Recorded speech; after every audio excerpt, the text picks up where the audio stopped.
4월에 치러질 국회의원 선거 예비 후보들의 포부와 공약을 들어보는 연속기획 순서입니다.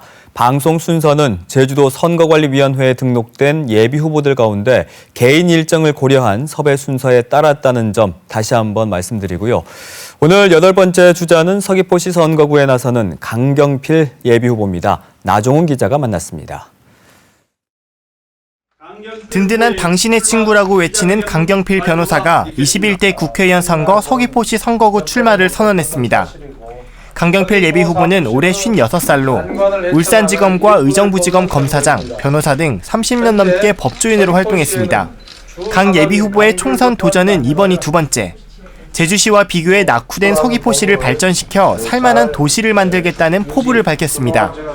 소위 정치권에 있는 사람들, 현역 국회의원 이런 분들이 여론을 선도하고 또 자기 의견을 밝히고 하면서 이거를 진행을 해야 되는데 그런 움직임은 전혀 없고 수수방관을 하고 있습니다. 그러다 보니까 우리 지역의 어떤 현안들은 해결될 기미가 보이지 않고 있습니다. 강 예비 후보는 침체한 1차 산업과 중단된 대규모 개발 사업들이 그동안의 무소신, 무정책, 무능력 정치를 그대로 보여준다고 진단했습니다. 그러면서 소신 있고 미래 비전을 제시해 문제를 해결하는 이른바 3다 정치를 내세우며 1차 산업 활성화와 전문 인력 양성을 위한 대학 유치 등을 공약으로 내세웠습니다. 서귀포 감귤 산업을 비롯한 1차 산업에 대한 어떤 현실성 있고 효율적인 대책을 반드시 마련해야 됩니다. 이 지역에 반드시 어떤 지역 특성에 맞는 전문 대학이라든가 특성화 대학이라든가 이런 거를 유치해서 강 예비 후보가 내다보는 서귀포의 미래 열쇠말은 환경과 개발의 조화입니다. 단순한 자연 환경만으로 경제 이익을 얻던 시대는 지났다며 지속 가능한 개발로 활력을 불어넣어야 한다고 강조합니다. 개발은 어느 정도 필수적이다.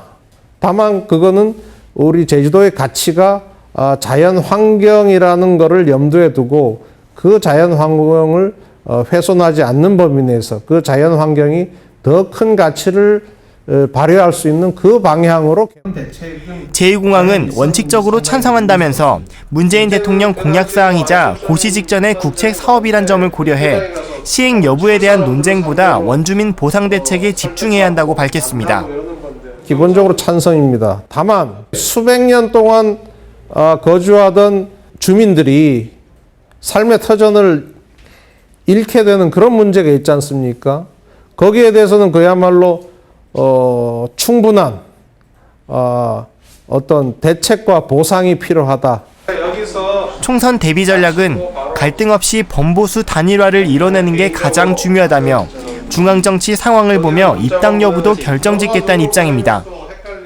단일화만 된다고 모든 게 끝나는 게 아니라 이기기 위한 단일화를 해야 하기 때문에 그거를 어떤 방식으로 할지는 조금 진행을 하면서 중앙 정치 상황 그리고 여기 도의 정치 상황을 고려하겠습니다. 서귀포시의 현황과 어려움을 해결하고 미래를 설계할 일꾼은 자신이라는 강경필 예비 후보.